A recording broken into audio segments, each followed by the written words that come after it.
Hello friends, welcome to ஜிஜிஸ் day book. இன்றைக்கி நம்ம ஒரு தோசை வெரைட்டி தாங்க பார்க்க போகிறோம். காரம் தோசை. இது எங்கள் பாட்டி காலத்துலேருந்து பண்ணிகிட்ருக்கிற ஒரு ட்ரெடிஷ்னலான டிஃபன் வெரைட்டிங்க. ரொம்ப நல்லாயிருக்கும். உடனே அரைச்சி அப்போயே ஊற்றி சாப்பிடலாங்க. இந்த காரம் தோசைக்கு வெண்ணெயை சைடிஷ்ஷாக வச்சு சாப்பிட்லாங்க. ரொம்ப வித்தியாசமாக ரொம்ப டேஸ்ட்டாக இருக்குங்க. அதே மாதிரியே வெல்லத்தையும் பச்சை வெங்காயத்தையும் வச்சுக்கலாம். நாமெல்லாம் ரெகுலராக செய்கிற தேங்காய் சட்னி கூட நல்ல ஒரு காம்பினேஷனாக இருக்குங்க. சரி, இப்போ நம்ம செய்முறையை பார்க்கலாம் வாங்க. இந்த காரந்தோசைக்கு பச்சரிசி தாங்க நல்லாயிருக்கும். ஒரு 4 மணி நேரம் ஊற வைக்க வேண்டியது இருக்குங்க. நான் இங்கே 2 கப் பச்சரிசி எடுத்துக்கிறேங்க. அரிசி கூடவே 3 டேபிள் ஸ்பூன் துவரம்பருப்பையும் சேர்த்துக்கலாங்க. ரெண்டையும் நல்லா கலந்துட்டு நல்லா 2 முறை கழுவிட்டு நம்ம 4 மணி நேரம் ஊற வைக்கலாங்க.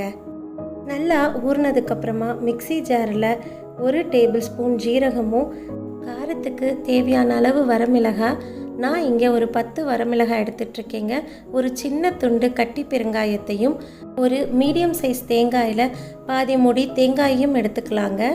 கூடவே தேவையான அளவு கல்லுப்பையும் சேர்த்துட்டு முதல்ல ஒரு முறை கொரன்னு அரைச்சிக்கலாங்க. அது கூடவே ஊற வச்சு இருக்கிற அரிசியையும் பருப்பையும் சேர்த்து 2 டேபிள் ஸ்பூன் வெல்லத்தையும் அது கூடவே சேர்த்துக்கிட்டு எவ்வளோ நைஸாக அரைக்க முடியுமோ அவ்வளோ நைஸாக அரைச்சி எடுத்துக்கலாங்க. இந்த ஸ்டெப் ரொம்ப முக்கியங்க. கண்டிப்பாக ரொம்ப நைஸாக அரைக்கணுங்க. அது கூடவே நான் இங்கே 1/2 கப் புளித்தரைசலை சேர்த்துக்கிறேங்க. புளி எடுத்துக்கும் போது ஒரு சின்ன எலுமிச்சம்பழ சைஸுக்கு எடுத்துக்கலாங்க. எல்லாத்தையும் நல்லா கலந்து விட்டுக்கலாங்க. ரவா தோசைக்கு இருக்கிற மாதிரி நல்ல தண்ணியாக கரைச்சிக்கலாங்க. தேவைப்பட்டால் தண்ணி கூட சேர்த்துக்கலாங்க. மாவுக்கு எவ்வளோ தண்ணியாக இருக்கோ அவ்வளோ நல்ல முருகலாகவும் சாஃப்டாகவும் தோசை இருக்குங்க. இப்போது நம்ம இந்த மாவுக்கு ஒரு தாளிப்பு ரெடி பண்ணணுங்க. தாளிப்பு கரண்டியில் 1 டேபிள் ஸ்பூன் எண்ணெய் ஊற்றிக்கலாம். 1 டீஸ்பூன் கடுகையும் ஒரு 10 கருவேப்பிலையும் சேர்த்து நல்லா தாளித்து மாவில் சேர்த்து கலந்து விட்டுக்கலாங்க. ரவா தோசை ஊற்றுற மாதிரி தாங்க இந்த தோசையையும் ஊற்றணும். மாவை மேலாக தூக்கி நம்ம கரண்டியில் தேய்க்காமல் ஊற்றணுங்க. தோசையை வார்த்துட்டு எண்ணெயை சுற்றி ஊற்றிட்டு நம்ம மூடி வச்சு இந்த தோசையை சுடணுங்க. இந்த தோசையை ஒரு பக்கம் மட்டும்தாங்க சுடணும். மூடி வச்சு நம்ம ஊற்றுறதால இன்னொரு பக்கமும் நல்லா வெந்துருங்க. அப்படியே மடித்து பரிமாறிடலாங்க.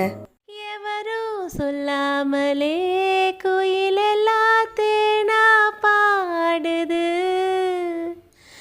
எதுவோ இல்லாமலே மனசெல்லாம் இனிப்பா இனிக்குது. ஓட நீரோட இந்த உலகம் அது போல ஓடும், அது ஓடும் இந்த காலம் அது போல